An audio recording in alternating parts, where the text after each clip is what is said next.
ఈ క్రికెటర్ గురించి సోషల్ మీడియాలో ఎవరో మాట్లాడరు, ఏ ఫేమస్ వెబ్సైట్ ఇతను గురించి రాయదు. ఇతను చేసిన రికార్డ్స్ ఏ ప్లేయర్ ఈ జనరేటర్ లో చేయలేదని నా అభిప్రాయం. ఈ అభిప్రాయాన్ని బలపరిచేటట్టు కొన్ని ఆసక్తికర విషయాలు ప్లేయర్ గురించి.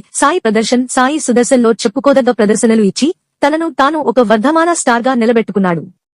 అతని కీలక ఐపీఎల్ విజయాలు ఇక్కడ ఉన్నాయి. Please share and subscribe for more updates. IPL 2023 final Chennai super Kings తో జరిగిన మ్యాచ్ లో గుజరాత్ టైటాన్స్ తరపున అద్భుతమైన 96 బంతులు 47 స్కోర్ చేసి టైటిల్ పోరులో గుజరాత్ ఓడిపోయినప్పటికీ మ్యాచ్ లో టాప్ స్కోరర్ గా నిలిచాడు.